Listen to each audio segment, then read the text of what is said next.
talking, they were talking over me.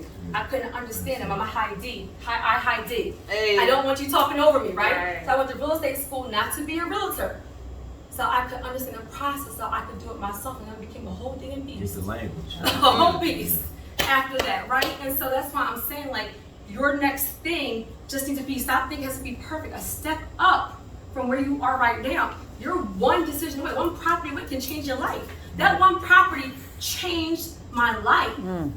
That's what I'm thinking about your credit. Like, stop using it for red bottoms and vacations and all those things. Like, really understand that if you don't have a bunch of money, you have a Capital One bill, pay $25 a month, 6 to 12 months. You can have a 600, 700, 800 credit score. Do you use it? Use it some, but you want to keep 30% and under benchmarks to benchmarks. 30% and under is good. 10% and under is better, guys. Especially for some of you guys who are teetering at like a 700, like you can't like get to the next level. 10% and under will get you like that extra boost. So to segue into this next question I have, because what you just said, the fastest way to actually boost your credit score, no matter whether you got inquiries, no matter how much of debt, the fastest way is that 30% part of the pie, which is your utilization. Yeah, is that always correct? Remember, okay. Your open available credit. Remember this, guys. Your open available credit factors more heavily into your credit score. Period. Even when you're doing like the big and six figures, right? When you're going through underwriting, anything negative you really want it to be a zero balance or be deleted. But sometimes, like I said, understand what it is you're trying to do. If you only need an FHA mortgage, it's only a 640. I've seen people go through with like unpaid medical bills. I've seen people go like, you'd be surprised. You don't have to be perfect. If you get into your spirit, I don't need to be perfect. I need to be good enough, in this case, for my mortgage pre-approval. Then what do? You work, you get your mortgage pre-approval. Then what happens when the mortgage goes in your credit report? You pay that for 6 to 12 months on time. Now it goes up. Your goal helped you get to the next level. Right. And then after that, what you gotta do is maintain and build it again.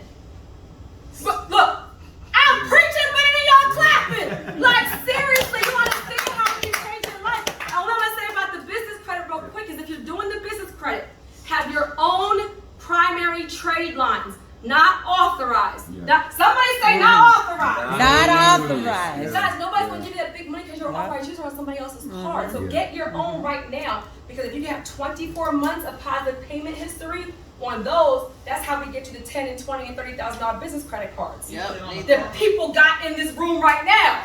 They put as down payments on their hard money loans, and now their credit is paying for their business. When you actually do it the right way, it's like a well-oiled machine. The business credit helps you build. Yes.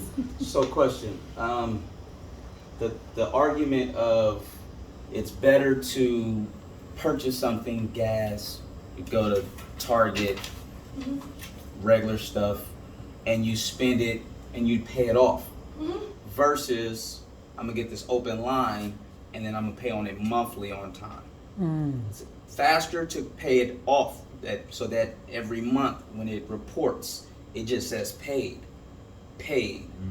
Yeah, but you're doing it the right way though. So see what you said? You said you're using it though. See, I don't care. I'm okay with you guys paying it and like use it and pay it. Use it and pay it. Especially for things like secured cards and credit builder cards. I want you to view it as a tool. It's a credit building tool. You're not bowling out with a $500 secured credit card, right? It's a tool for wealth building. I'll tell everybody. Use it for gas, use it for Uber Eats, use it to get your hair done, whatever. Use it, wait for the bill to come in, pay it in full. Use it, wait for the bill to come in, pay it in full. Right, you don't want to use it like Monday and pay it Tuesday. You need enough time for it to report, but the positive activity is helping you build a payment history. Paying it down is keeping your utilization down, and it's also helping you for what? Not paying interest, right? Like a charge card. Y'all know there's a difference between credit cards and charge cards, right? Charge cards are a higher level because you have to pay it in full every single month, so it's a different amount of financial responsibility. Yeah, go ahead. So like with the, you said a $500 secured credit card, say you utilize like $175 and then you don't pay that back, like you pay it back at the next billing cycle, like if it's due on the first, you just pay that back on the first in full though. Yeah, you can, absolutely. I'm gonna give you guys 2 nuggets right here too, and that's good.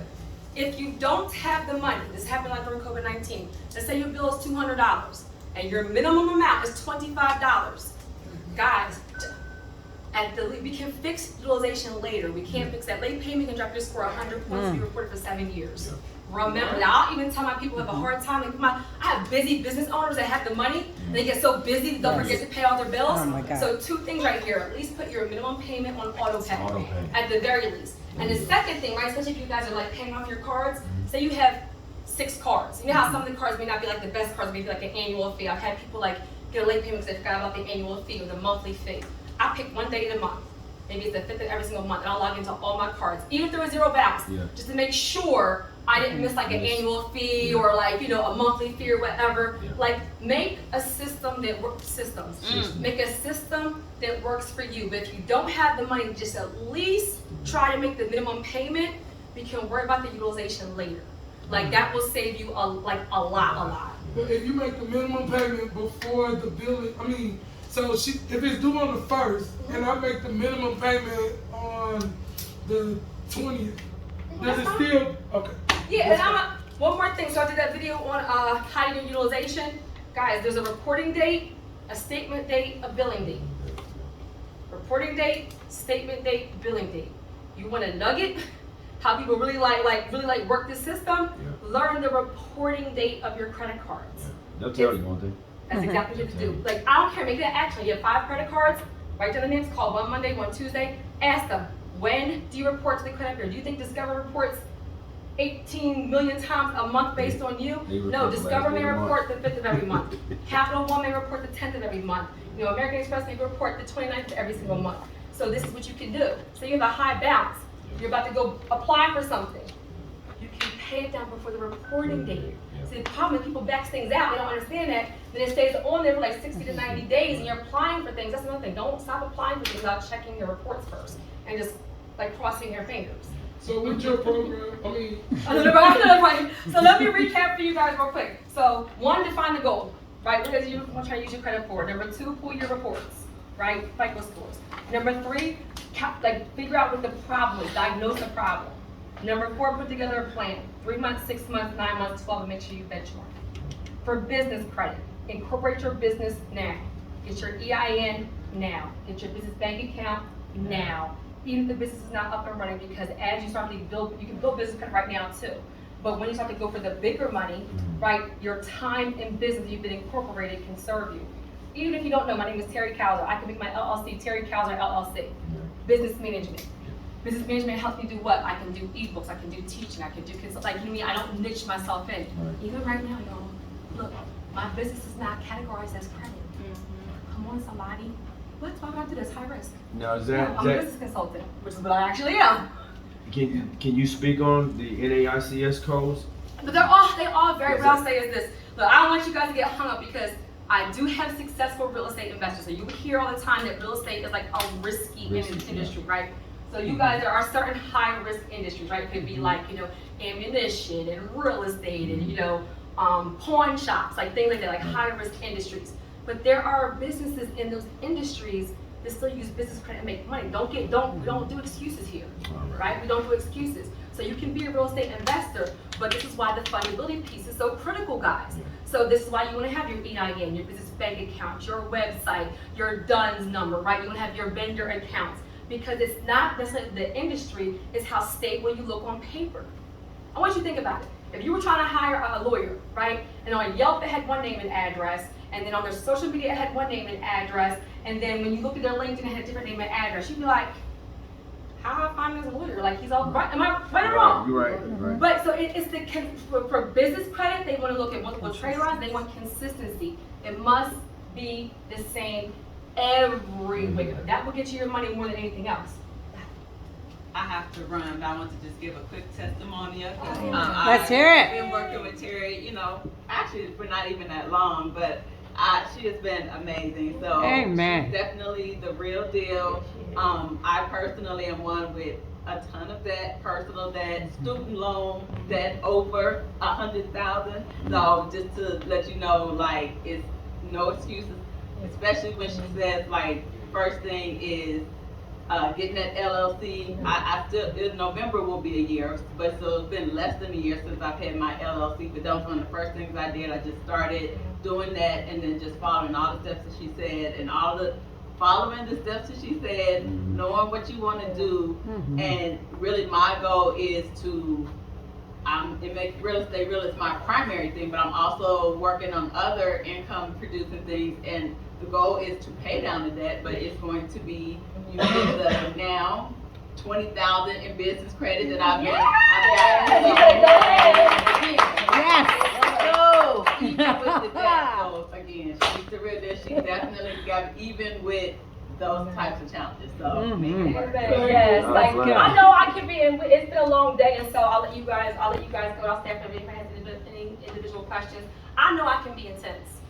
Like I know, like my YouTube, I'm all happy. Like, and you know, if anybody watch my videos are not like you have a collection, so you write a dispute letter, it comes off your credit report, and your credit is wonderful and everything. No, my videos are like, you want to do this and that. Like, I give 100% of everything. That's one thing the team taught me, right? I don't give you videos if you don't have the money, you can watch the videos, make a list of action items, and execute. I have people who got houses, everything just from the videos, right? The other programs are more hands-on. My point is I can be intense, but it's because there's so much bad information out there about credit, and there's so many people that like just fix their own credit. Now they're an expert. Before this was a thing, I was doing this because because it's actually my reason why the wealth building. Right. My boys don't have to worry about nothing. Do you see how? Just they said the investors, the millionaire next door. Write that book down. Oh yeah, that's a good one. The millionaires. That's a good one. The real, like, do you see how Jamal dressed? Did you see like? You'd be surprised. I have a millionaire, multi-millionaire investor. She drives around in a white Prius. She always in jeans, like you would never know. It's all, stop getting hung up. That's one thing about social. Stop getting hung up on all of that. To be honest with you, if people are really grinding, they don't gotta prove nothing to nobody. She told me, she said, you trying to impress everybody. You trying to impress people because I didn't do as good as you. Like, stop all of that. You still in your wealth building season, and I'm still in my wealth building season. The house I'm in right now, real talk, and I'll let you guys go. I bought in 2011. Now, do I have the credit to get other houses? Well, I've got the investment property. I'm in my primary house. Do I have the credit? Do I have the money? Yes. Thank God that I had mentors early that said, look below your means and grind. Look below your means and grind. Look below your means and grind. Because I stayed in that house, I was able to start my business, retire myself, invest in other properties, be part of Make Real Estate Real, travel the nation. I've been retired myself. I'm still in that house. You know why? Because it met my needs. Right. It's only right now I'm going to get a brand new house built, and then am I getting rid of that one? No. You're gonna use it. No, we're gonna use it. Make money off of it. That the mortgage is only $1,400 because I had good credit. 4 stories, garage, corner property, everything like that. Home health care companies give me $4,500 for a month. Where are you located? Philly! Philly. Yeah, so I mean, my point to all of this, guys, is just have a plan and then execute, really, and stop listening to so many voices. Even your mentors will tell you that if you're listening to too many people, you'll be confused. Pick 1 or 2 people on each little thing maybe you need, and listen to them and execute, because Grant Cardone is successful, Robert Kiyosaki is successful, Dave Ramsey is successful, Jamal King is successful. There's other real estate people out there. Listen to 1 or 2 voices and then execute. You'll get your results. Just something that you just said. And I heard she's my mentor program too. Yes. Take a picture. Oh, yeah. Sorry. We always want to Zoom, right? Right. Sorry, guys. Zoom class. New course coming for new people. Yeah, I do. So I obviously have a consulting firm, and I have personal credit clients. I have a course, Credit Leverage Lifestyle, and then now I do, I saw a need. So now I do a lead 10 group coaching, which isn't just the credit though. Amen. Yeah. And I don't charge crazy amount for it either. The investment I made to be reasonable, because I teach you guys how to use multiple streams of income, like how to monetize your passion, like what